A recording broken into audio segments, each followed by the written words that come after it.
अस्सलाम वालेकुम जी, काश्तकार भाइयों, आइए चलते हैं। आज हम आपको दिखाते हैं कि आपने जब मकई की फसल काश्त करनी है और जब आपने इसके पौधों की फ़ी एकड़ तादाद पूरी करनी है ना, तो आपने किस स्टेज के ऊपर जो है इसकी रॉकिंग करनी है, यानी इज़ाफ़ी पौधे जो हैं वो आपने निकालने हैं।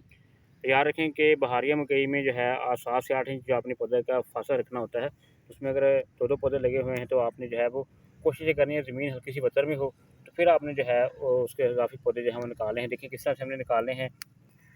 तो ये देखें, एक पौधा जो सेहतमंद है उसे रहने दें और जो बाकी कमज़ोर पौधे आपको नज़र आ रहे हैं ना, उनको निकाल दें।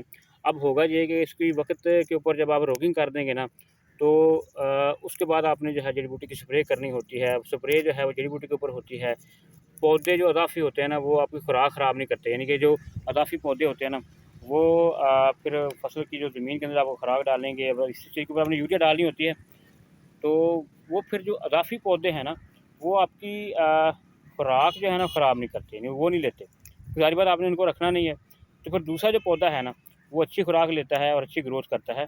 तो लिहाज़ा आपने कोशिश ये करनी है कि 3 से 5 पत्ता की स्टेज के ऊपर जो है ना, आप रोगिंग कर दें।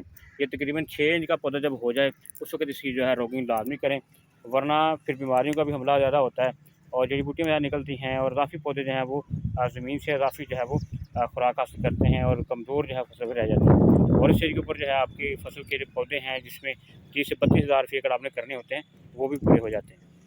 और इस चीज़ के ऊपर जो है फिर जब आपके पौधे पूरे हो जाते हैं तो आपको इल्म होता है कि अब हमारी पैदावार जो है वो अच्छी आएगी, क्योंकि जितने सेहतमंद पौधे होंगे उतनी ही अच्छी छली निकलेगी और उतनी अच्छी आपकी पैदावार जो है वो फिर होती है।